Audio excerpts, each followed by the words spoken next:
لا حول ولا قوة إلا بالله العلي العظيم.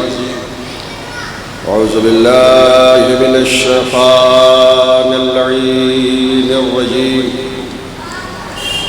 بسم الله الرحمن الرحيم.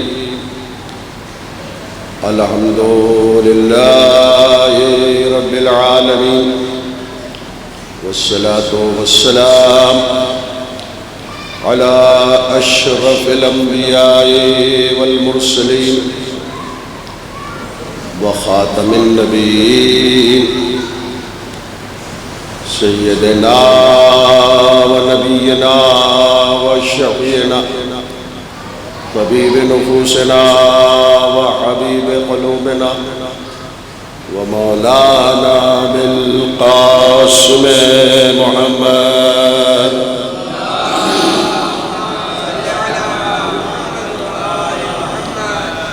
وآل الطيبين الطاهرين المعصومين المظلومين، ولعنة الله على الكاذبين. أما بعد فقد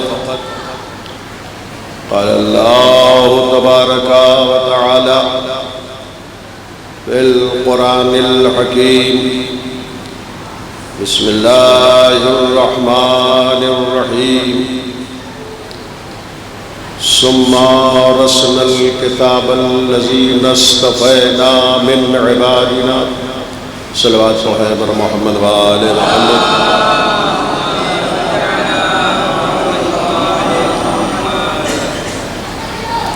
گرامی قدر سامعین، محترم مومنین،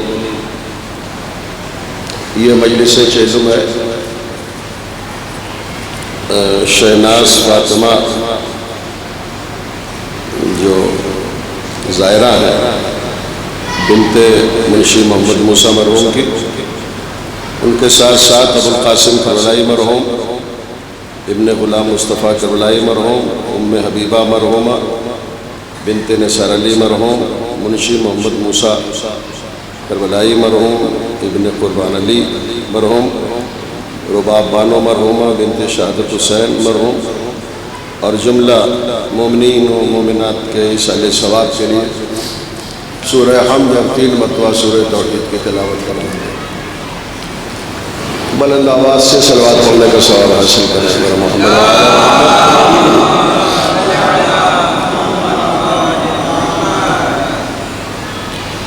اس دعا کے ساتھ بیان شروع کرنا چاہتا ہوں کہ پروردگار پوری انسانیت پر اور بالخصوص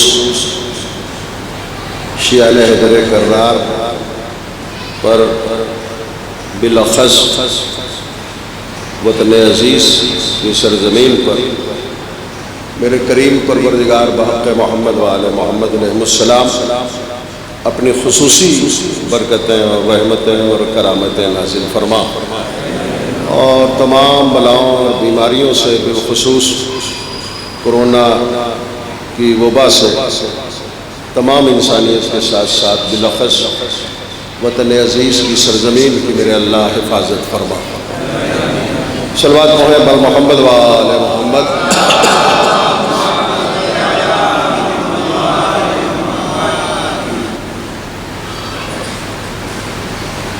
سورہ فاتر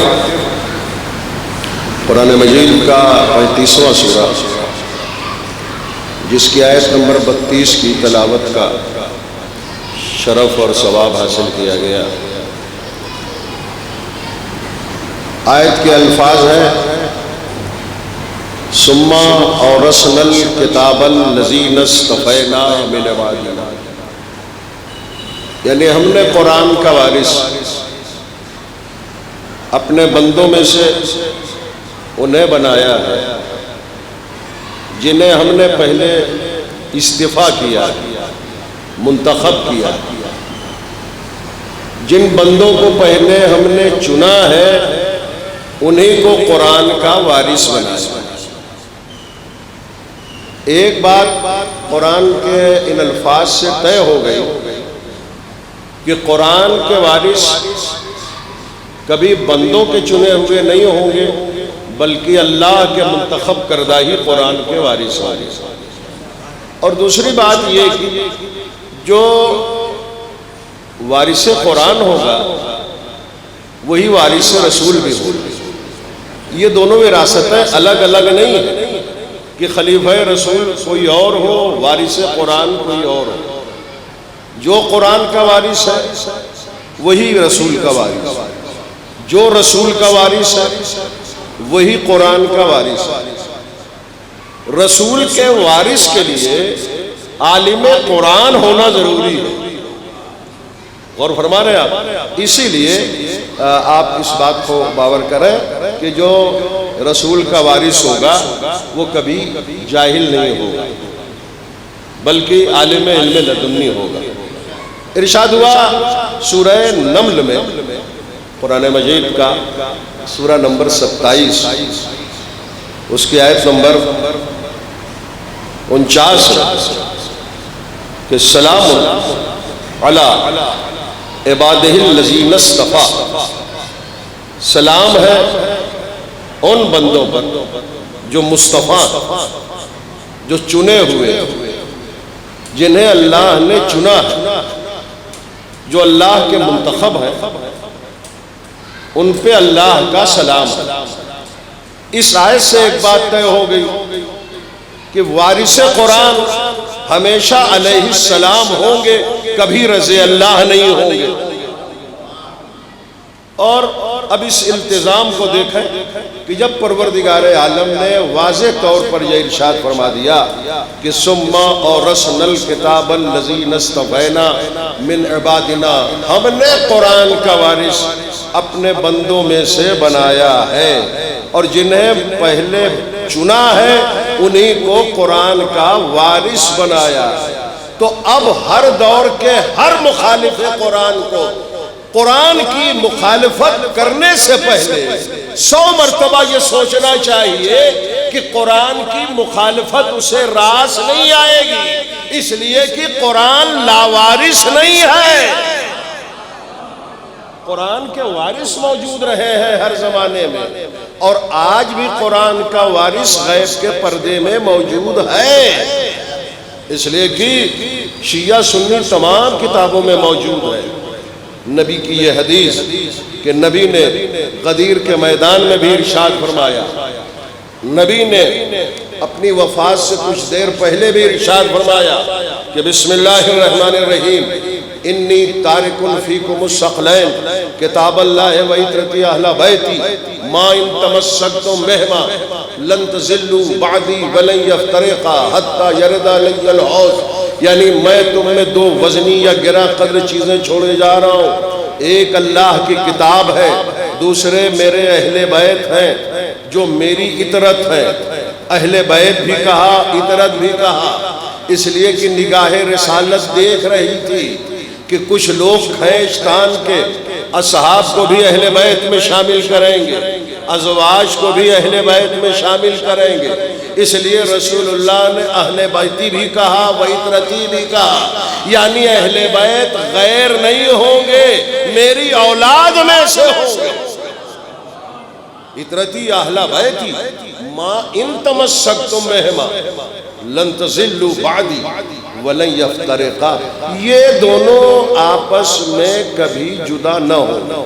پہلے تو یہ کہا لن تضلوا بعدی، میرے بعد اگر ان دونوں کا دامن تھامے رہو گے تو کبھی گمراہ نہیں ہوں گے۔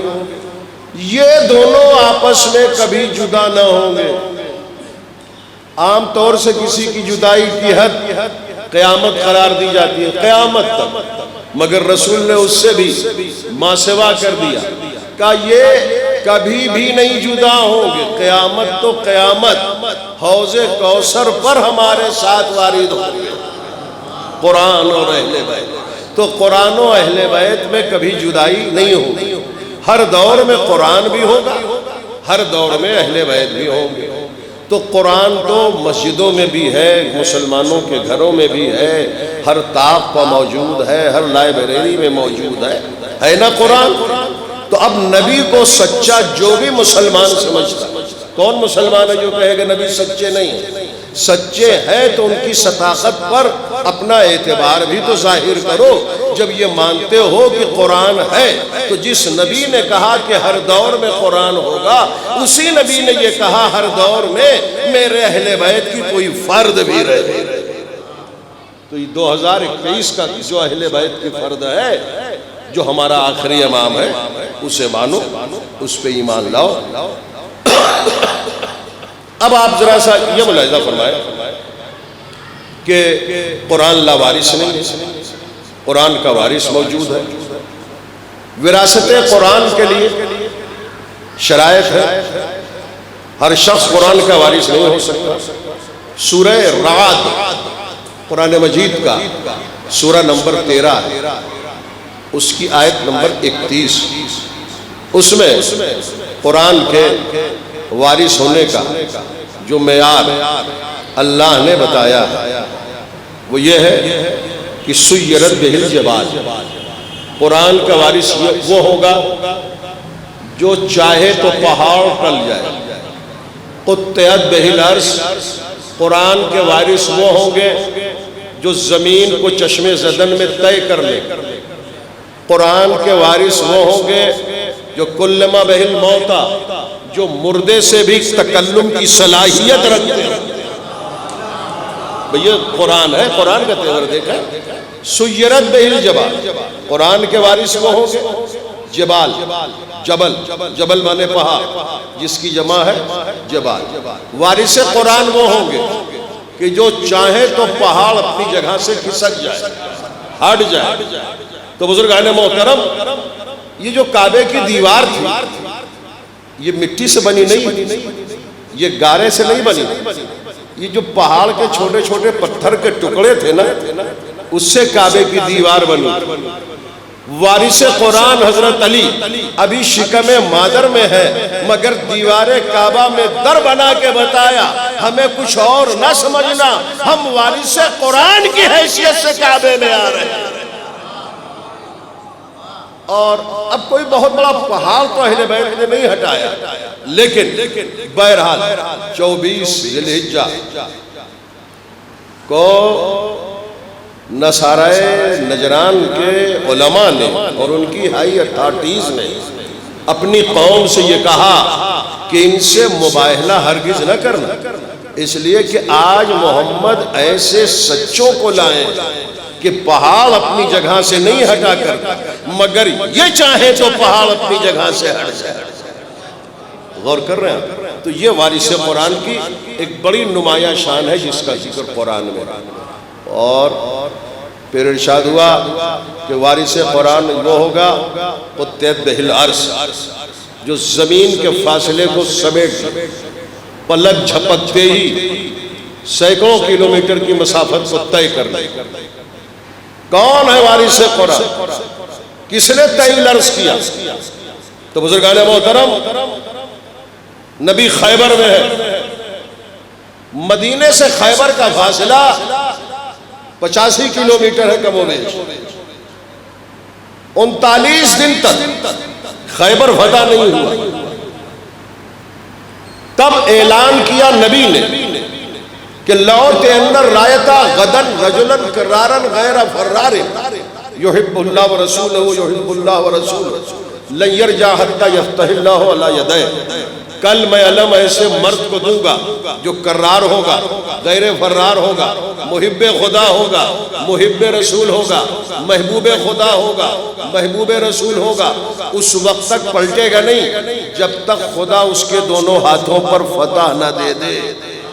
اور پھر جیسے ہی 40ویں دن کی صبح نمودار ہوئی، یعنی 24 ذی الحجہ، 24 رجب، پھر ایک مرتبہ اللہ نے اپنے نبی کو حکم دیا کہ ناد علی مظہر العجائب، میرے حبیب اس علی کو بلاؤ جو مظہر العجائب ہے۔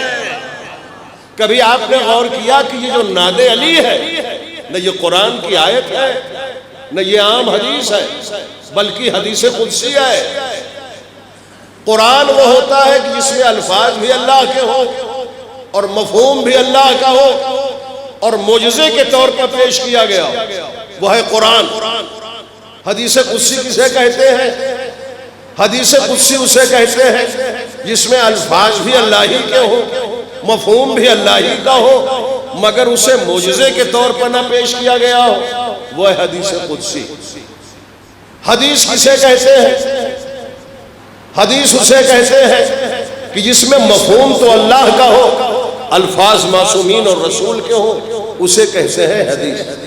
تو نعت علی یہ حدیث نہیں ہے، یہ رسول کا قول نہیں ہے، یہ حدیث قدسی ہے۔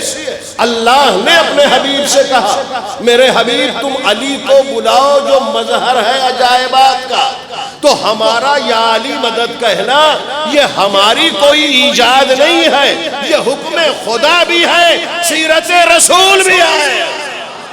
صلوات محمد محمد وآل محمد۔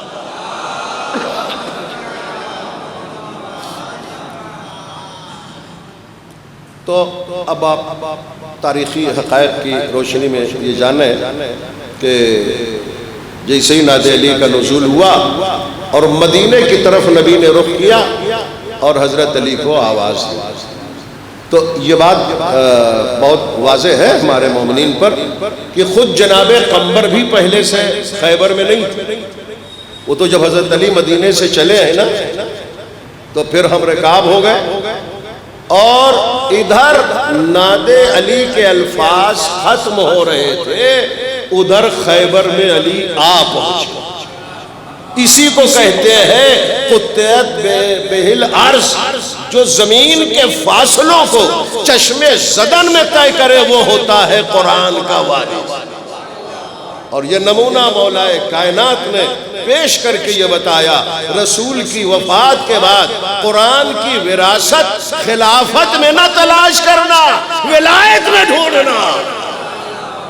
وراثت قرآن رسول کی وفات کے بعد ان کے اولیاء میں، ان کی اطرت میں، ان کی اولاد میں، ان کی نسل میں۔ اور کل ما بہل موتا، قرآن کا وارث وہ ہوگا جو مردوں سے گفتگو کرے۔ ہاشم بحرانی، علامہ ہاشم بحرانی، ان کی کتاب ہے مدینۃ المعاجز، کئی جلدیں ہیں، میرے پاس ہے وہ، اور ابھی میں مطالعہ کر رہا تھا تو اس میں نے یہ واقعہ پڑھا کہ انہوں نے یہ لکھا ہے کہ کچھ لوگ یمن سے آئے رسول کی خدمت۔ یمن و مدینہ ملا ہوا ہے نا، بارڈر ملا ہوا ہے یمن کا، تو کچھ لوگ آئے رسول کی خدمت میں، اہل یمن، اور رسول کی خدمت میں آن کر عرض کیا یا رسول اللہ ہم آل نوح میں سے، ہمارا سلسلہ نوح کی نسل سے، اور نوح کے جو وارث یا خلیفہ تھے یا وصی تھے وہ حضرت سام سے۔ یا رسول اللہ ہر رسول کا اور ہر نبی کا ایک وصی اور خلیفہ ہوتا ہے، خدا کے رسول آپ بھی تو بتائیں آپ کا وصی کون؟ حضرت علی سامنے بیٹھے ہوئے تھے، کہا میرا وصی یہ بیٹھا ہوا ہے علی ابن ابی طالب علیہ السلام۔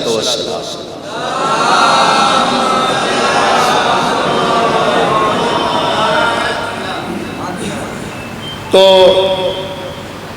انہوں نے آگے بڑھ کے سلام کیا اہل یمن نے حضرت علی کو، اور پھر رسول اللہ سے مخاطب کہا خدا کے رسول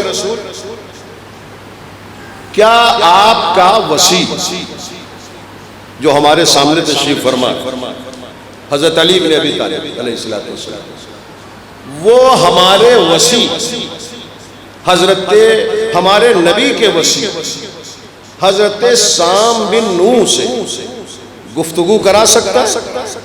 اچھا اب آپ سوچیں، حضرت سام کو تو لاکھوں برس ہو گئے نا وفات پائے ہوئے، اس لیے کہ حضرت نوح کا جو زمانہ ہے، جو عہد ہے، وہ حضرت آدم کے 1000 سال ہی کے بعد تو شروع ہو گیا، اور پھر اس کے بعد لاکھوں برس گزرے ہیں، اور اب یہ نبی کا دور ہے، اور یہ اہل یمن کہہ رہے ہیں جو آل نوح سے کہہ رہے ہیں کہ ہم آل نوح سے، کہ ہم اپنے نبی سام بن نو اپنے نبی کے وصی سام بن نو سے ملاقات کرنا چاہتے ہیں، بشرطے کہ آپ کے وصی میں یہ قدرت ہو کہ وہ مردے کو زندہ کرے۔ تو حضرت رسول اکرم نے یہ ارشاد فرمایا ان اہل یمن سے کہ بے شک میرے بھائی اور میرے وصی علی میں یہ صلاحیت ہے کہ وہ جس مردے کو چاہے زندہ بھی کرے، گفتگو بھی کرے۔ اور تمہاری خواہش پوری ہوگی اے اہل یمن، جاؤ میرے وصی اور میرے بھائی علی کے ساتھ۔ حضرت علی لے کے قبرستان آئے، اور تفصیل تو مدینۃ المعاجز میں ہے، مکمل تفصیل موجود ہے، میں تو تلخیص اس کی پیش کر رہا ہوں کہ ایک مرتبہ مولا تشریف لائے اس قبرستان میں، اور وہ بھی جو 6 7 8 ہیں اہل یمن، ان کے سامنے ایک مرتبہ حضرت علی نے ایک قبر پر ٹھوکر ماری۔ جیسے ہی ٹھوکر ماری ایک صاحب قبر برآمد ہوا، اس نے قبر کی گرد و غبار کو بالوں سے جھاڑا اور چہرے کو صاف کیا اور کہا السلام علیکہ یا امیر المومنین علی ابن ابی طالب، انا سام ابن نو، یا علی میں نوح کا بیٹا سام ہوں، لاکھوں برس سے قبر میں انتظار کر رہا ہوں کہ آپ کب آئیں، میری قبر کو ٹھوکر مارے، میں زندہ ہوں اور زندہ ہو کر اللہ کی وحدانیت، محمد کی رسالت اور آپ کی ولایت کی گواہی دے گی، یہ شرف۔ اور اس کے بعد اہل یمن نے اپنے نبی کے وصی کی زیارت کی، حضرت علی کی ولایت کا اقرار کیا حضرت سام نے۔ پھر حضرت علی نے کہا سام بن نو اپنی قبر میں واپس چلے جا، اس لیے کہ بھی تو تمہیں واقعی قیامت میں زندہ ہونا، یہ تو بھی ایک وقتی مسئلہ تھا کہ تم زندہ کیے گئے تاکہ حق و حقانیت ثابت ہو جائے۔ ایک ذرا صلوات سے سہارا دے بر محمد و آل محمد۔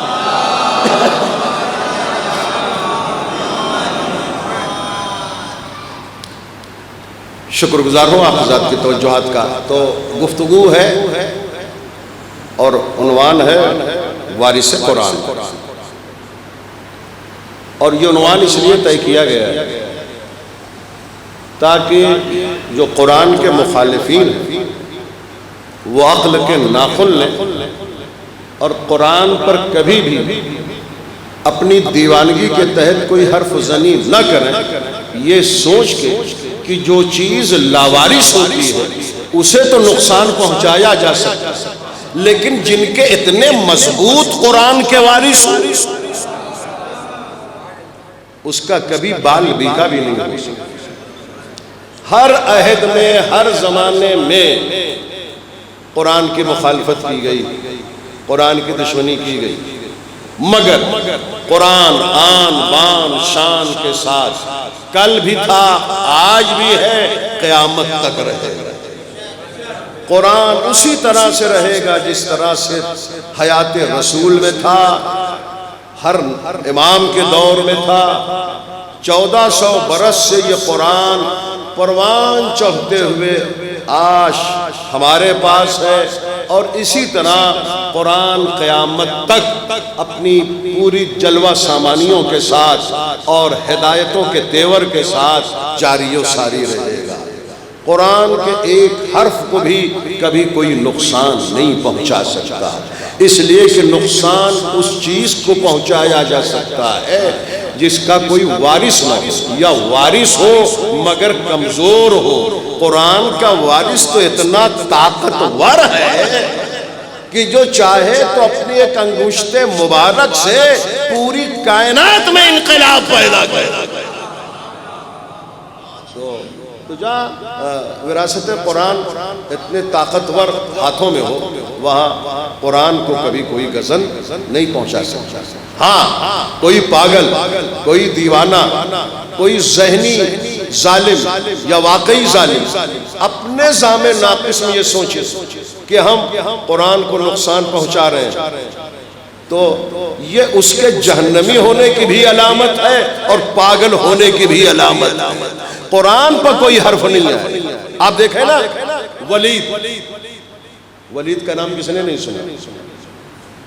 ولید، اس نے قرآن سے تفاعل کیا، فعل نکالی قرآن سے۔ جب فعل نکالی تو سورہ ابراہیم، قرآن مجید کا سورہ نمبر 14، اس کی آیت نمبر 15 نکلی، وَخَابَ كُلُّ جَبَّارٍ عَنِيدٍ۔ آیت کا مفہوم یہ ہے کہ ہر ظالم کے لیے رسوائی اور ذلت ہے۔ جب یہ فعل نکلی نا ولید کے ذریعے قرآن اور یہ آیت نکلی، وہ خفا ہو گیا قرآن پر، غصہ اتارنے لگا قرآن پر، اور چلے کمان میں تیر کو جوڑا، اور جتنے بھی تیر تھے سامنے قرآن جو رکھا تھا اس پر تیر بارانی کر کے قرآن کو پارا پارا کرتا رہا، اور یہ کہتا رہا وَخَابَ كُلُّ جَبَّارٍ عَنِيدٍ۔ یہ آیت تو اللہ نے میرے ہی بارے میں نازل کی ہے، تو میں تجھے ٹکڑے ٹکڑے کر دوں گا، میں تجھے پارا پارا کر دوں گا۔ آپ دیکھیں نا کبھی کبھی یہ حادثہ ہوتا ہے، یہ ایکسیڈنٹ ہوتا ہے کہ کوئی بھی بیان کرنے والا کوئی شے بیان کرتا ہے، پانی تو اپنی جگہ مرتا ہے نا، تو سننے والا جب اس برائی میں ملوث ہوتا ہے تو یہ سمجھتا ہے کہ بیان کرنے والا ہمارے بارے میں یہ بات کہہ رہا ہے، جبکہ وہ مطلق ایک بات ہوتی ہے، وہ کامن ایک بات ہوتی ہے، لیکن جہاں جا کے وہ سیٹ ہونے لگتی ہے سمجھتا ہے کہ یہ بات ہمارے بارے میں کہی جا رہی ہے۔ اس کے مصداق ہم، وہی کچھ ولید کے لیے بھی ہوا، اس نے کہا یہ میرے ہی بارے میں اللہ نے کہا، حالانکہ بھئی قرآن تو نازل ہو گیا حیات پیغمبر شب 23ویں رمضان المبارک کو، تب تو اس کمبخت کا منحوس وجود بھی نہیں تھا جب قرآن نازل ہوا ہے، لیکن بہرحال قرآن قیامت تک کے ظرف زمان کے ساتھ نازل ہوا ہے اور ہر دور میں اس کے مصادیق موجود رہیں گے، مگر قرآن مجید نے جو صفات بیان کی ہیں وہ کسی بھی عہد میں کوئی بھی اس شخص کے حصار میں آ جائے تو یہ اس کی بدقسمتی ہے۔ قرآن نے تو کامن اعلان کیا ہے، اس کی باتیں بالکل عام باتیں ہیں، اب کوئی اس میں گرفتار ہو جائے تو یہ اس کی بدقسمتی ہے۔ تو بہرحال اب آپ ملاحظہ فرمائیں کہ قرآن کی جو وراثت ہے وہ مسلسل چل رہی ہے، اور اب ارشاد ہوا سورہ بنی اسرائیل میں جو قرآن مجید کا سورہ نمبر 17 ہے، اس کی آیت نمبر 88 میں قرآن کی شان دیکھیں، قرآن کی عظمت دیکھیں، ارشاد ہوا قُلْ لَئِنِ اجْتَمَعَتِ الْإِنسُ وَالْجِنُّ عَلَىٰ أَن يَأْتُوا بِمِثْلِ هَٰذَا الْقُرْآنِ لَا يَأْتُونَ بِمِثْلِهِ۔ میرے حبیب کہہ دو، قُلْ کہہ دو میرے حبیب کہ سارے جنات اور انسان مل کے بھی اگر اس قرآن کا جواب لانا چاہیں تو نہیں لا سکتے۔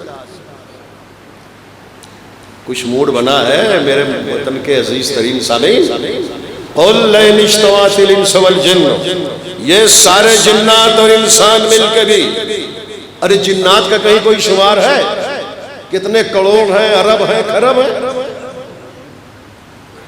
انسانوں کا بھی کوئی شمار ہے؟ انسانوں کو تو خیر شمار ہو جاتا ہے مردم شماری، اور اس وقت 2021 میں پتہ چلا کہ 7 ارب 30 کروڑ انسانی پاپولیشن ہے، مگر قرآن تو ہر دور میں چیلنج کر رہا ہے، قُلْ لَئِنِ اجْتَمَعَتِ الْإِنسُ وَالْجِنُّ عَلَىٰ أَن يَأْتُوا بِمِثْلِ هَٰذَا الْقُرْآنِ لَا يَأْتُونَ بِمِثْلِهِ، سارے جنات اور انسان مل کے بھی اس قرآن کا جواب لانا چاہے تو نہیں لا سکتے۔ یہ ہے قرآن کی شان، تو اب قرآن کے وارث کا بھی یہی اسٹیٹس ہونا چاہیے کہ نبی انہی الفاظ کی طرح کہے کہ اگر سارے اشجار قلم ہو جائیں، سارے دریا روشنائی ہو جائیں، اور سارے جنات و انسان مل کے بھی لکھنا چاہیں، تب بھی علی کے فضائل نہیں لکھ سکتے۔ اس لیے کہ جو قرآن کی شان وہی قرآن کے وارثوں کی شان. قرآن 114 سوروں پر مشتمل. قرآن میں 6666 آیتیں ہیں. سورہ 114 کچھ بڑے سورے ہیں, کچھ چھوٹے سورے ہیں, مگر سب سے چھوٹا سورہ ہے سورہ کوثر. بڑا ننھا منھا سورہ ہے.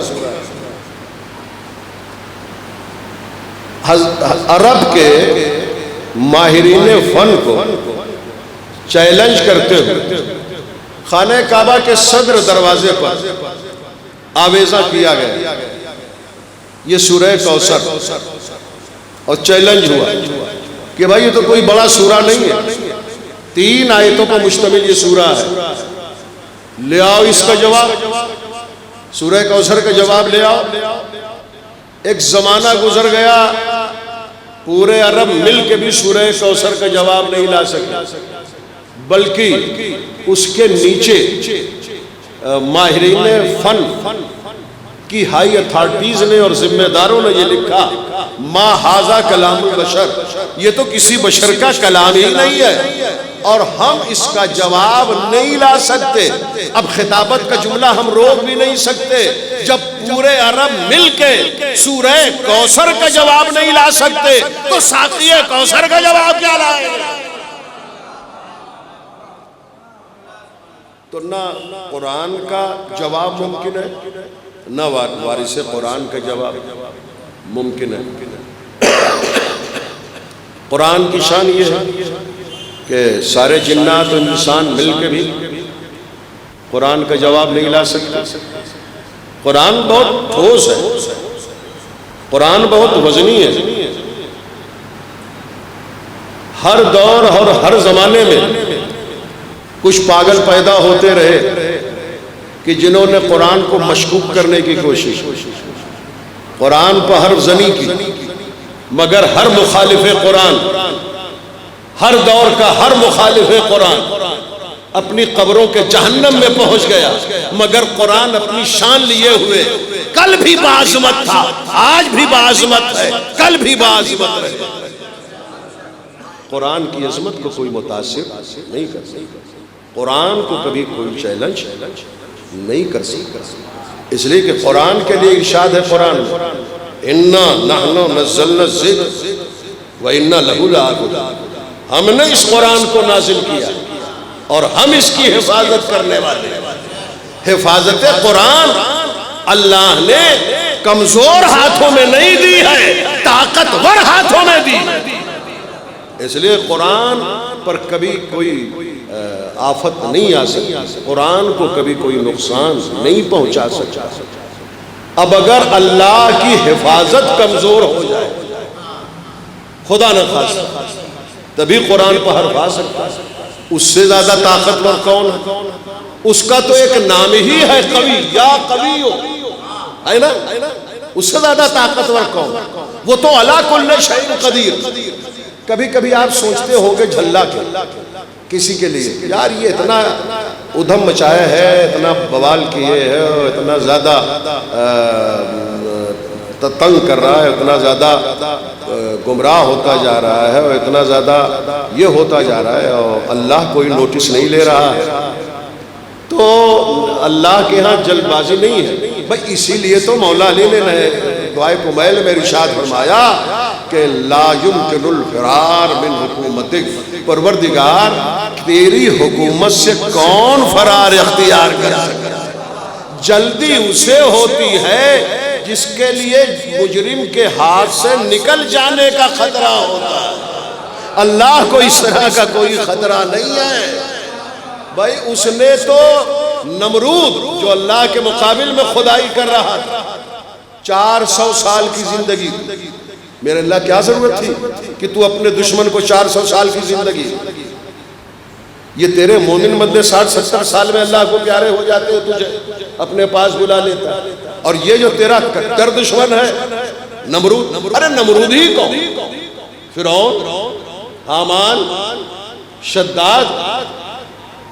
شداد نے کم اللہ کی دشمنی کی. اللہ کی جنت کے مقابل میں جنت بنا ڈالی. یہ اور بات کہ 3 لاکھ مزدور تقریباً 3 سال تک کام کرتے رہے اور جب جنت بن کے تیار ہوئی تو شداد اپنے دادا کے نام پر جنت بنوائی تھی نا، جنت ارم، مگر شداد اپنی بنوائی ہوئی جنت میں خود ہی داخل نہیں ہو سکا.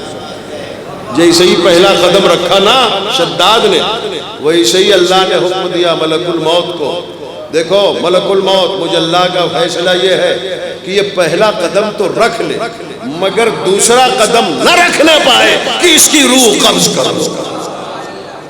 چنانچہ شداد، بھائی دیکھا یہ شداد کی جنت کوئی تاریخی معاملہ نہیں، کوئی کتاب کی بات، یہ قرآن کی بات. سورہ والفجر سورہ نمبر 89، آپ اس میں تفصیل دیکھیں شداد کی جنت کی. تو اللہ اپنے دشمنوں کے لیے، ہم لوگ گھبرا جاتے ہیں کہ جلدی نہیں کر رہا ہے اللہ اور چھوڑ دے رہا ہے اور اللہ کوئی نوٹس نہیں لے رہا.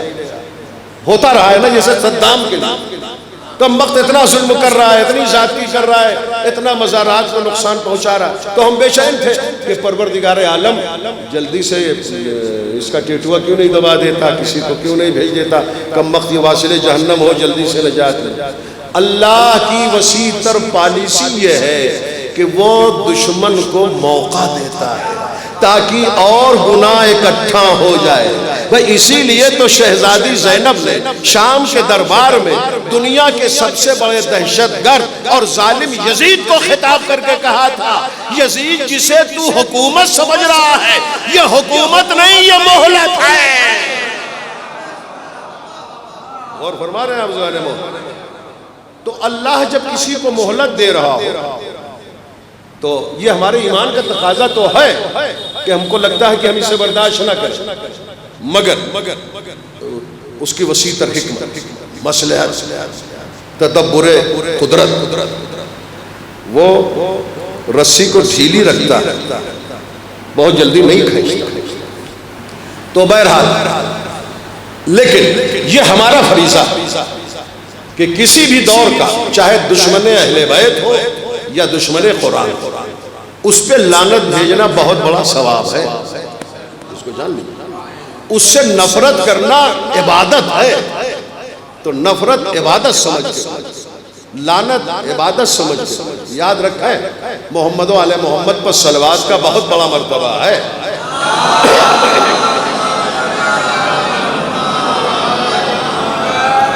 مگر لعنت دشمنان اہل بیت پر، اس کا ثواب بھی حد سے سوا ہے.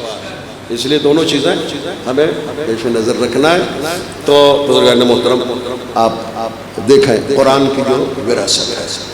ارشاد ہوا اس قرآن کے متعلق سورہ عنکبوت میں کہ سورہ عنکبوت قرآن مجید کا سورہ نمبر 29 آیت نمبر 49. بسم اللہ الرحمن الرحیم. بل ہوا آیات بینات فی صدور الذین اوتوا العلم.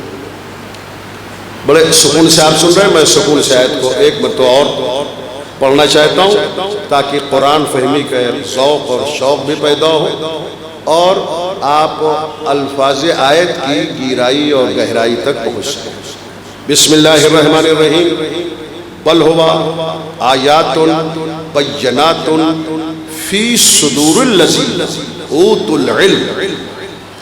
پروردگار کہہ رہا ہے کہ یہ قرآن ہم نے ان سینوں کے اندر لکھا ہے جو اوتوا العلم. پھر ذرا مجھے وضاحت کی ضرورت پیش ہو رہی ہے. ایک بات دیکھیں کہ صدور صدر کی جمع، صدر معنی ہوتا ہے سینہ. آیت میں کیا ہے کہ ہم نے قرآن صدور الذین، سینوں میں، اللہ کا لفظ نہیں ہے، بل ہوا آیات بینات فی صدور. اللہ نہیں ہے، سینے پر قرآن نہیں لکھا، سینے میں نہیں بلکہ سینوں میں قرآن لکھا، ایک سینے کے اندر قرآن نہیں لکھا، 14 سینوں میں قرآن لکھا ہے۔ اسی لیے تو صدور آیا ہے، صدر نہیں آیا، اور سینے پر نہیں۔ اگر سینے پر قرآن لکھا ہو تو شاید کسی پاگل کی ہمت ہو جائے کہ قرآن کو اٹھا دے اور کہہ دے کہ یہ آیت جو ہے وہ ہم ہٹا دیں گے، مٹا دیں گے، یہ آیت ہمارے لیے ناقابل فہم ہے۔ نہیں، تمہاری رسائی وہاں تک نہیں ہو سکتی، اس لیے کہ قرآن سینے کے اندر اللہ نے لکھا۔ نہیں، مجھے دوسری آیت پیش کرنے کی ضرورت محسوس ہو رہی۔ ارشاد ہوا اسی قرآن کے متعلق، ارشاد ہوا لا یمسہ الا المطہرون، اس قرآن کو مطہرون کے سوا، پاک لوگوں کے سوا کوئی چھو نہیں سکتا، ٹچ نہیں کر سکتا۔ اب شرعی مسائل سے تو آپ واقف ہیں، مگر ایک تجدید ہو جائے کہ یہ شرعی مسئلہ ہے نا، کہ آپ توضیح المسائل میں دیکھیں، شاید یہ مسئلہ نمبر 323 ہے مطہرات کے باب میں، وضو کے باب میں، کہ قرآن کے ایک لفظ کو بھی بغیر وضو کے چھونا حرام ہے۔ یہ جسے قرآن خوانی ہو رہی ہو یا آپ گھر میں پڑھ رہے ہو تو ایسا نہیں ہے کہ بس سو کے اٹھے ہو پڑھنے لگے، نہیں، وضو واجب ہے۔ قرآن پڑھنے کے لیے باوضو ہونا، با طہارت ہونا یہ واجب ہے، اور اس میں احتیاط واجب بھی نہیں ہے، ڈائریکٹ واجب۔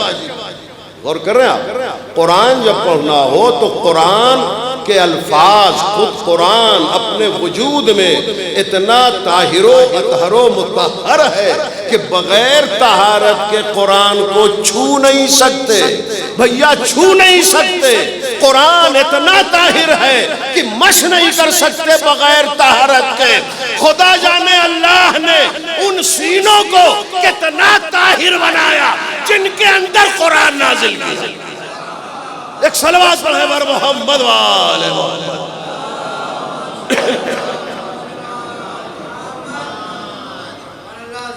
بہت بہت شکریہ بزرگان محترم۔ مجلس تو ایک ہی گھنٹے کی ہوتی ہے، 45 منٹ ہو گیا اور 15 منٹ میں مجلس تمام ہو جانا چاہیے، تو اب اس کو اختتام سے متصل کرنا ہے بات کو، اور عرض کروں آپ کی خدمت میں کہ ذرا دیکھیں قرآن کی شان کیا ہے اور قرآن کی عظمت کیا ہے۔ ارشاد ہوا سورہ نساء، آخری آیت سن لیں، پھر انشاءاللہ کبھی ملاقات ہوگی تو اس موضوع کو آگے بڑھائیں گے۔ ارشاد ہوا سورہ نساء، قرآن مجید کا سورہ نمبر 4، اس کی آیت نمبر 82۔ بسم اللہ الرحمن الرحیم۔ وَلَوْ كَانَ مِنْ عِنْدِ غَيْرِ اللَّهِ لَوَجَدُوا فِيهِ اخْتِلَافًا كَثِيرًا، اگر یہ قرآن اللہ کے علاوہ کسی اور کی طرف سے ہوتا تب اس میں اختلاف ہوتا، اس میں کوئی اختلاف نہیں ہے۔ یہی تو دلیل ہے کہ یہ اللہ کا کلام ہے۔ بھائی کچھ سن رہے ہیں گانے بہت، تو جس کتاب خدا میں خود خدا کہہ رہا ہے کہ اس میں کوئی اختلاف نہیں ہے، اس میں کہیں کوئی کمی بیشی کی گنجائش نہیں ہے، تو کسی پاگل کو یہ کہاں حق ہو گیا کہ 26 آیتوں کا اختلاف ثابت کرنے کی کوشش؟ یہ تو قرآن میں کلیئر لفظوں میں موجود ہے۔ وَلَوْ كَانَ مِنْ عِنْدِ غَيْرِ اللَّهِ لَوَجَدُوا فِيهِ اخْتِلَافًا كَثِيرًا، یہ قرآن اگر اللہ کے علاوہ کسی اور کا کلام ہوتا تب اس میں اختلاف ہوتا۔ تو اس میں اختلاف ثابت کرنا یہ صرف خون کی خباثت کی عکاسی ہے، ورنہ قرآن کی صداقت اپنی جگہ پر مسلم ہے۔ قرآن میں کوئی اختلاف نہیں، قرآن اپنی جگہ پر باعظمت ہے، باوقار ہے، باوقار رہے گا۔ اور اب آیتیں تو بہت ہیں قرآن کے تعلق سے، لیکن فی الحال گفتگو ہمیں یہیں پر روک دینا ہے، ورنہ آپ دیکھیں جو قرآن کی شان ہے وہ قرآن میں مختلف انداز میں بیان. کبھی قرآن کے لیے ارشاد ہوا لا ریب فیہ، یہ قرآن وہ ہے جس میں کوئی ریب نہیں، کوئی شک نہیں ہے. شروع ہی میں بالکل اللہ نے کہہ دیا قرآن کی شان ہی یہ ہے کہ لا ریب فیہ ہے. بھیا ایک بات سے دوسری بات خود بخود کہی جاتی ہے، اسے کہنے کی ضرورت نہیں ہوتی. قرآن جب کہہ رہا ہے لا ریب فیہ، اس میں کوئی ریب کوئی شک نہیں ہے، تو پھر وہ دیوانہ ہی تو ہے جو اس میں ریب نکال رہا ہے. توجہ دے مجھے قرآن لا ریب فیہ. قرآن کی دوسری شان ارشاد ہوا ہدی للمتقین، یہ قرآن متقیوں کے لیے ہدایت. قرآن کی تیسری شان والقرآن العظیم، قرآن عظیم ہے. قرآن کی چوتھی شان انہ لقرآن کریم، قرآن کریم. قرآن کی پانچویں شان انا انزلنا الیک الکتاب بالحق، اللہ کہہ رہا ہے ہم نے اس قرآن کو نازل کیا جو حق ہے. قرآن کی ساتویں شان اس قرآن کے متعلق ارشاد ہوا انا نحن نزلنا الذکر وانا لہ لحافظون، ہم نے اس ذکر کو نازل کیا. قرآن کی شان یہ ہے کہ قرآن ذکر. اس قرآن کے متعلق قرآن میں اللہ نے کہا وَأُخَرُ مُتَشَابِهَاتٌ، قرآن متشابہ. اس قرآن کے متعلق اللہ نے قرآن میں کہا ما ہوا شفاء، قرآن اپنے وجود میں شفا ہی شفا. غور کر رہے ہیں؟ یہ دیکھو قرآن کی شان. اس قرآن کے متعلق پروردگار عالم نے ارشاد فرمایا کہ قل لئن اجتمعت الانس والجن علی ان یاتوا بمثل هذا القرآن لا یاتون بمثلہ. اس آیت سے پتہ چلا کہ قرآن کی شان ہے اس کا لاجواب و بے مثل ہو. اور پھر قرآن کے متعلق ارشاد ہوا کہ اگر یہ قرآن اللہ کے علاوہ کسی اور کی طرف سے ہوتا تو اس میں کثرت سے اختلاف ہوتا. قرآن کی شان یہ بھی ہے کہ قرآن غیر اختلافی ہے. پھر اس قرآن کے متعلق قرآن میں کہا اللہ نے ذالک امر اللہ، یہ کتاب اللہ کا امر ہے، یہ قرآن اللہ کا امر ہے. قرآن کی یہ شان ہے کہ یہ اللہ کا امر ہے.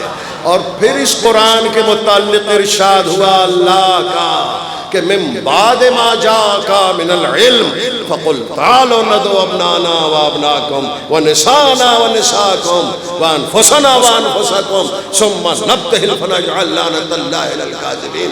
میرے حبیب یہ لوگ من بعد ما جاءک من العلم، یہ علم کے آنے کے بعد بھی بحث کر رہے ہیں.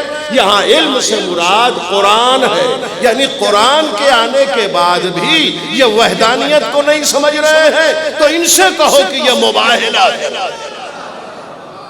تو اس آیت سے پتہ چلا کہ قرآن کی ایک صفت علم بھی ہے.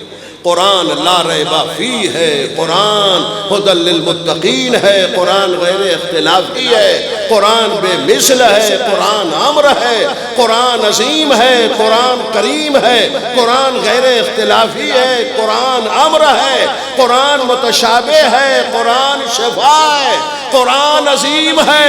اب بھی اگر کوئی وارث قرآن نہ سمجھے تو وہ اپنی عقل کا علاج کرے.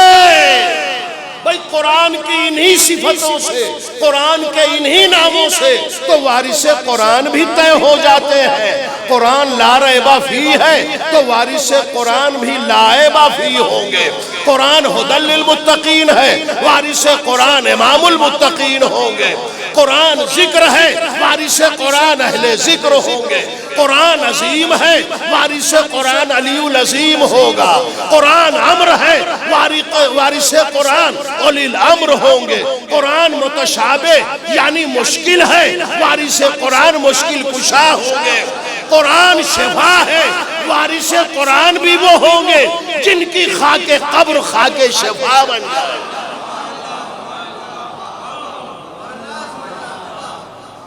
تو آج کے تک گفتگو تمام ہے بزرگان محترم.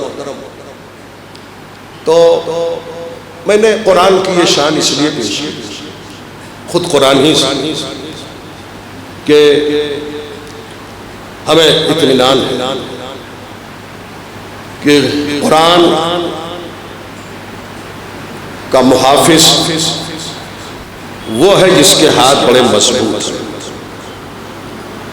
اور یہ قرآن اپنی پوری آن بان شان کے ساتھ نہ صرف یہ کہ اس عہد میں بلکہ حیات رسول سے لے کے آج تک ہدایت بھی دے رہا ہے، اور پوری درخشندگی اور تابندگی کے ساتھ یہ قرآن زندگی کے رہنما اصولوں کو بھی پیش کر رہا ہے.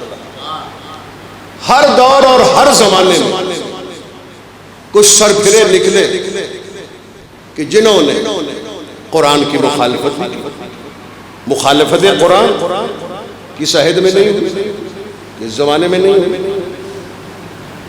ادھر مجھے بعض مجالس پڑھنا ہے، اسی ہفتے میں کئی مجلسیں چلوں گی، تو انشاءاللہ میں عرض کروں گا کہ کس کس عہد میں قرآن کی مخالفت ہوئی، کس کس نے کی ہے.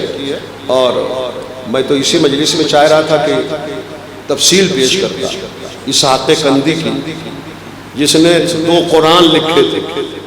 ایک اللہ والا قرآن، اس نے اپنا قرآن لکھا تھا جس میں یہ آیت کی، جس میں اس نے کچھ آیتوں کو اکٹھا کیا تھا اور یہ کہا تھا کہ قرآن میں اختلاف ہے. اور پھر امام حسن عسکری کے صرف ان کے اپنے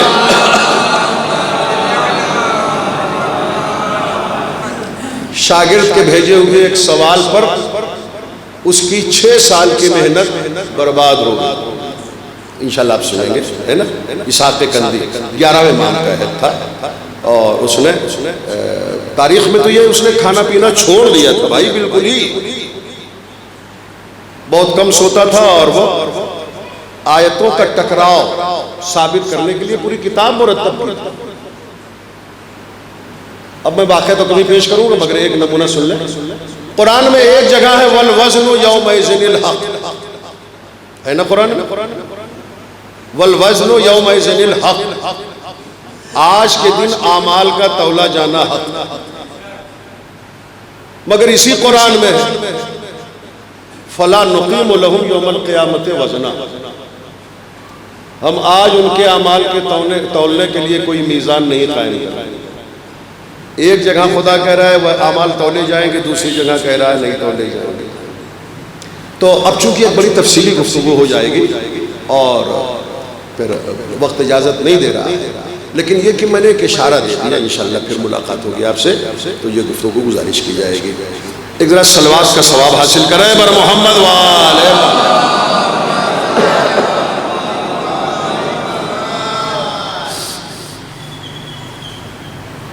قرآن ہدایت کی کتاب، جس کے لیے یہ ارشاد ہے کہ اس کے وارث ہر عہد میں رہے. قرآن اور اہل بیت یہ آپس میں کبھی جدا نہیں ہوتے. دیکھیں اللہ کی کتابیں اور بھی تھیں، توریت، انجیل، زبور، مگر بظاہر اللہ نے ان کتابوں کا وارث نہیں بنایا. وہ کتابیں بھی منسوخ ہو گئیں اور اس میں تبدیلی بھی ہو گئی. آج توریت، انجیل، زبور میں تبدیلی ہو گئی، اس طرح کتابیں نہیں، منسوخ بھی ہو گئی. مگر قرآن وہ کتاب ہے جس کا ایک ایک حرف، پیش، زبر، زیر جو عہد رسول میں تھا وہی ہر زمانے میں تھا، وہی آج بھی ہے اور قیامت تک رہے گا. اچھا بہت ساری چیزوں میں یہ ہوتا ہے کہ انشاءاللہ رہے گا اگر اللہ نے چاہا. اس میں بھی آپ احتیاطاً انشاءاللہ لگا سکتے ہیں، مگر اس میں انشاءاللہ لگانے کے لیے اس لیے ضرورت نہیں ہے کہ اللہ کے رسول نے کلیئر کہہ دیا کہ قرآن اور اہل بیت کبھی جدا نہیں ہوں گے. تو اس میں ہمارے انشاءاللہ کی طاقت کی ضرورت نہیں ہے. اعلان صداقت پیغمبر خود ایک طاقتور ہے. نہ قرآن کبھی جدا ہوگا نہ اہل بیت جدا ہوگا۔ اور اب آپ دیکھیں کہ سر و گردن کی جدائی کے بعد تو جدائی ہو جاتی ہے نا، کوئی بول سکتا ہے، کوئی سن سکتا ہے، کوئی دیکھ سکتا ہے، لیکن آپ ذرا ملاحظہ فرمائیں کہ سر و گردن کی جدائی کے بعد 13 مقامات ہیں، یہ علامہ مجلسی نے بھی لکھا ہے اور علامہ حسین بخش نے اپنی کتاب اصحاب الیمین میں بھی لکھا کہ 13 مقامات وہ ہیں کہ جہاں بطور خاص سر حسین نے قرآن کی تلاوت کی۔ آپ اندازہ کریں کہ قرآن و اہل بیت کا رشتہ کتنا گہرا ہے کہ سر و گردن میں جدائی بھی ہو جائے تو ہو جائے، مگر نہ قرآن اہل بیت سے جدا ہوگا نہ اہل بیت قرآن سے۔ اور یہ ثبوت نو کے نیزہ پر حسین کے سر کا قرآن کی تلاوت کرنا ہے۔ راہ کوفہ ہو یا راہ شام، وہ مقامات ہیں کہ جہاں حسین کے سر نے قرآن بھی پڑھا ہے اور تکلم بھی کیا ہے، لبوں کو جنبش بھی۔ ایسا نہیں کہ سر حسین کے لبوں کو ہر دم جنبش رہتی، لیکن جب کوئی واجب مرحلہ آ جاتا تو حسین خاموش نہیں رہتے۔ اور وہ مقامات کم و بیش جہاں تک میں شمار کر سکا اپنے ناقص مطالعے کی روشنی کہ 16 مقامات ایسے ہیں جہاں حسین کے لبوں کو جنبش ہوئی بطور خاص۔ انہی مقامات میں سے ایک مقام ہے نوار مومنہ کا گھر، خولی ملعون و مردود کی مومنہ زوجہ جناب نوار، شہزادی زینب کی کنیز نوار۔ شہزادی زینب 5 سال تک بحیثیت شہزادی کے کوفے میں زندگی گزار چکی ہے، اور اس عہد میں بہت ساری خواتین قرآن پڑھتی تھیں شہزادی زینب سے۔ شہزادی زینب درس قرآن بھی دیتی تھی، 3 درس ہوتا تھا شہزادی زینب کا، درس قرآن، درس حدیث، درس اخلاق۔ اور ان کنیزوں میں جہاں مالک اشتر کی بیٹی ریحانہ ہے، جہاں یزید کی مومنہ زوجہ ہند جو ابو عامر کی بیٹی ہے، جہاں ام حبیبہ ہے، وہاں نوار بھی۔ شہزادی زینب جب درس اخلاق دیتی تھی تو بہت سارا اخلاقیات کا درس دیتی تھی۔ کہتی تھی کوفے کی عورتوں دیکھو یتیموں کا خیال کرو، دیکھو پیاسوں کو پانی پلانے کا یہ ثواب ہے۔ کوفے کی عورتوں کبھی قیدیوں کا تماشا نہیں کرتی، درس اخلاقیات دیتی، حدیثیں بتاتی، اور بطور خاص قرآن کا درس دیتی تھی شہزادی۔ انہی میں ایک جناب نوار میں لٹا ہوا قافلہ 11 محرم کو روانہ ہوا ہے ظہر کے بعد کربلا کے مقتل سے۔ اب آپ جانتے ہیں کہ 60 سے لے کے 65 کلومیٹر کی مسافت کوفے کی۔ ایک روایت جو آپ سنتے ہیں کہ حسین جب حملہ کر رہے تھے تو شام کی فوج کوفے کی دیوار سے ٹکرا رہی، تو آپ صحیح سنیں. اور میر انیس نے بھی اس تعلق سے مرثیے کہے، مرثیے میں یہ بات ذکر کی کہ حسین علیہ السلام جب حملہ کر رہے تھے تو شام کی فوج کوفے کی دیوار سے ٹکرا رہی تھی. آپ نے کبھی غور کیا یہ دیوار کون سی تھی کہ شام کی فوج ٹکرا رہی تھی؟ یہ وہ بہت لمبی چوڑی بڑی دیوار تھی جو شہر کوفہ کی حفاظت کے لیے تعمیر کی گئی تھی. اس لیے کہ کوفہ اس زمانے میں چھاونی تھا، تو تحفظ کے لیے ایک دیوار تھی پورے شہر کوفہ کی حفاظت کی. اور 10 بجے کے بعد اس بڑی دیوار کا جو بہت بڑا دروازہ تھا وہ بند ہو جاتا تھا. اسے کہتے ہیں فصیل کوفہ. اور اسی کے لیے ہے کہ حسین 3 دن کی بھوک اور پیاس میں 72 جنازے اٹھانے کے بعد جب جنگ کر رہے تھے تو جنگ کا عالم یہ تھا کہ شام کی فوج کوفے کی دیوار سے ٹکرا رہی تھی. اور خدائے سخن میر انیس کہہ رہے تھے کہ حسین کی بڑی خواہش تھی کہ میری اس جنگ کو کوئی ملاحظہ کرتا. اسی لیے خدائے سخن میر انیس نے حسین کے اس کرب کو ان لفظوں میں، ان 2 مصروں میں نقل کیا ہے کہ حسین کہتے ہیں عباس کو مخاطب کر کے، عباس یہ حملے نہ دیکھے، یہ سفارائی نہ دیکھی، یہ حملے نہ دیکھے، یہ سفارائی نہ دیکھی. افسوس کہ تم نے میری تنہائی نہ دیکھی. تو بڑی شاندار جنگ تھی، ایسی شاندار جنگ تھی کہ خدائے سخن میر انیس جن کی روح کربلا میں موجود تھی، ان کی روح نے مطالعہ کیا پورے منظر کا، تو انہوں نے مرثیہ لکھا کہ حسین جب جنگ کر رہے تھے 3 لاکھ کے لشکر سے تو پاؤں ہر بار رکابوں سے نکل جاتے تھے، پاؤں ہر بار رکابوں سے نکل جاتے تھے. یا علی کہتی تھی زینب تو سنبھل جاتے تھے. تو اس جنگ کو کون سمجھ سکتا ہے جو حسین کی جنگ ہے؟ حسین کی جنگ کے تیور کو کون درک کر سکتا ہے؟ تو بہرحال جب کوفہ قریب آنے لگا تو ہمارے ساتھ نے حکم دیا، حسین کا سر نیزہ طویل پر تھا جو خولی اٹھائے ہوئے تھا، اس کو حکم تھا کہ تو نیزہ طویل سے حسین کا سر اتار اور حاکم ابن زیاد کو پیش کر تاکہ وہ ہمارے لیے انعام و اکرام کا بندوبست کرے. اس نے نیزہ طویل سے حسین کا سر اتارا، ایک تھیلے میں رکھا اور روانہ ہوا تیز رفتار سواری کے ساتھ سمت کوفہ.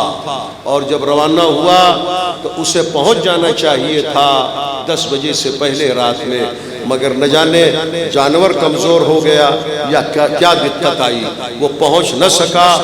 یہاں تک کہ فصیل شہر یعنی شہر کوفہ کی جو دیوار تھی اس سے پہلے تک پہنچا تھا کہ 10 بج گئے، رات ہو گئی. شہر کی دیوار کا جو بڑا دروازہ تھا وہ بند ہو گیا.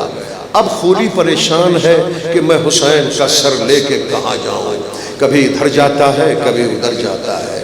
آپ تفصیل دیکھنا چاہیں تو علامہ مجلسی کی کتاب بحر الانوار دیکھیں. آپ تفصیل دیکھنا چاہیں علامہ حسین بخت جاڑا کی کتاب اصحاب الیمین دیکھیں. انہوں نے تفصیل سے لکھا ہے کہ یہ نہیں چاہتا کہ حسین کا سر لے کے میں اپنی اس زوجہ کے پاس جاؤں جو محب حسین ہے، جو شہزادی زینب کی کنیز ہے.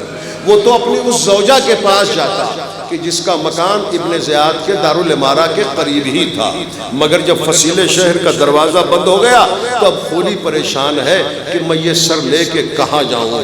وہ سوچتا ہے کہ اگر اس سر کو نوار نے دیکھ لیا تو غضبناک ہوگی، مگر اب اس کے پاس کوئی تدبیر نہیں تھی، کوئی چارہ نہ تھا. آدھی رات تھی، شب کا سناٹا تھا. اس نے اپنے گھوڑے کو مہمیز کیا اور آیا جہاں نوار قیام پذیر تھی. شب کا سناٹا، دق الباب کیا، وہ تھیلا پیچھے چھپائے ہے جس میں حسین کا سر ہے. اس نے دروازہ کھولا، نوار نے دروازہ کھول کے بڑی نفرت سے اپنے ملعون شوہر کو دیکھا اور اپنے حجرے میں چلی گئی اور جا کے لیٹ گئی. اور اس کے بعد پھر وہ پریشان ہے خولی، یہ حسین کا سر میں میں کہاں چھپاؤں؟ کچھ سمجھ میں نہ آیا تو جو صحن خانہ میں تنور تھا اس کا ڈھکن کھولا، اسی ڈھکن میں حسین کا سر رکھ کے بند کر دیا، اور پھر اس نے آن کر پھر دوبارہ دق الباب کیا، نوار کے حجرے کا دروازہ، وہ نکلی، کہا کیا بات ہے؟ کہا کچھ کھانا ہو تو دے دے، میں بہت بھوکا ہوں، بہت پیاسا ہوں۔ اس نے کھانا پیش کیا اپنے ظالم شوہر کو۔ کھانا کھاتے کھاتے یہ ملعون اپنی مومنہ زوجہ، محب اہل بیت زوجہ نوار سے کہتا ہے، نوار معاذ اللہ، توبہ استغفر اللہ، باغی ہار گیا، ہم جیت گئے، اور کل مال غنیمت میں جو حصہ ملے گا میں تجھے زیادہ دوں گا۔ نوار نے ٹھنڈی آہ بھری سانس لی، اور ایک مرتبہ آنسوؤں کا ایک طوفان اس کی آنکھوں میں آیا جو بہنے لگے۔ کہ رو کیوں رہی ہے نوار؟ کہ تو مال غنیمت کا حصہ دینے کے لیے کہہ رہا ہے؟ مجھے مال غنیمت کا کوئی حصہ نہیں چاہیے۔ کہ پھر تیری کیا خواہش؟ کہ بس میں چاہتی ہے کہ جب سے یہ محرم کا چاند نکلا میرا دل بہت دھڑکتا رہتا ہے، میرے دل کو قرار نہیں، خدا جانے میری شہزادی زینب کس عالم میں، خدا جانے میرا مولا حسین کس عالم میں، تو بس اگر کچھ کر سکتا ہے تو میرے مدینے جانے کا بندوبست کر دے تاکہ میں جا کے دیکھوں میری شہزادی زینب کس عالم میں، میرا شہزادہ حسین کس عالم میں۔ کہ بعد میں اس پہ گفتگو ہو۔ نوار اپنے حجرے میں چلی گئی، یہ ظالم اپنے حجرے میں سونے کے لیے چلا گیا۔ جناب زینب نے کوفے کی عورتوں کو نماز شب کا پابند بنایا۔ یہ نوار جب نماز شب پڑھنے کے لیے صحن خانہ کے کنویں سے پانی نکالنے کے لیے آئی تاکہ وضو کرے، تو وہیں قریب میں تنور تھا۔ اس نے دیکھا تنور کے قریب نور کی ایک لکیر ساتے ہے جو آسمان تک پہنچی ہوئی، اور 5 عورتیں ہیں جو تنور کے قریب منہ کیے ہوئے ہیں اور ماتم کر رہی ہیں، واہ غربتا، واہ حسینہ، واہ محمدہ، واہ علیہ۔ ایک بی بی جس کی کمر ٹوٹی ہے وہ اپنے دونوں ہاتھ کمر پر رکھے کہہ رہی ہے، بیٹا تیری غریب ماں تجھ سے ملنے آئی ہے بیٹا۔ عزادارو تابع ضبط نہ تھا نوار، وہ کسی طرح اس بی بی کے پاس گئی۔ بی بی تمہاری کمر ٹوٹی ہے، جھکی ہوئی ہے، تنور کے قریب مگر منہ کر کے کہہ رہی ہو بیٹا تیری غریب ماں تم سے ملنے آئی ہے۔ بی بی بتاؤ یہ تم کون ہو، یہ عورتیں کون ہیں، یہ تنور میں کیا ہے؟ ایک مرتبہ زہرا نے منہ موڑا، کہ نوار بیٹی تم نے نہیں پہچانا؟ میں رسول کی اکلوتی بیٹی فاطمہ زہرا ہوں، یہ مریم ہے، یہ سارہ ہے، یہ حوا ہے۔ اے نوار بیٹی خوشا نصیب، آج میرا حسین تیرا مہمان ہے۔ عزادارو یہ کلمہ سنے، برداشت نہ کر سکی نوار، بے ہوش ہو کے گر پڑی۔ جب ہوش آیا نور کی لکیر خط، وہ خواتین نہ تھیں۔ نوار نے کیا کیا؟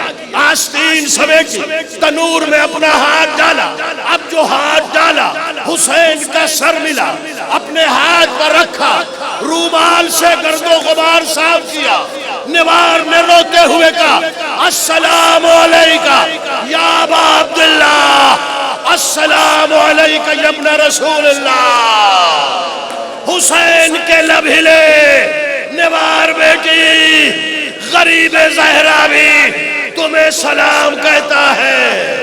نوار نے کہا مولا مجھ پہ جو بیتی ہے ابھی نہیں بتاؤں گی، جو تم کا مصائب پڑے وہ بعد میں پوچھوں گی، مولا ایک دعا کروں آمین کہہ دو۔ نوار بیٹی دعا جلدی بتا۔ کہا بس دعا یہ ہے کاش آپ کی شہادت کی خبر آپ کی بہن زینب نہ سننے بات، یہ سننا تھا۔ حسین کی آنکھوں میں آنسو آئے، ارے نوار یہ دعا نہ کرا، 70 قدم کا فاصلہ تھا، شمر خنجر چلا رہا تھا، میری غریب بہن ہاتھ مل کے کہہ رہی تھی او ہمارے ساتھ میرا پیاسا بھیا ذبح ہو رہا ہے اور تو کھڑا ہے۔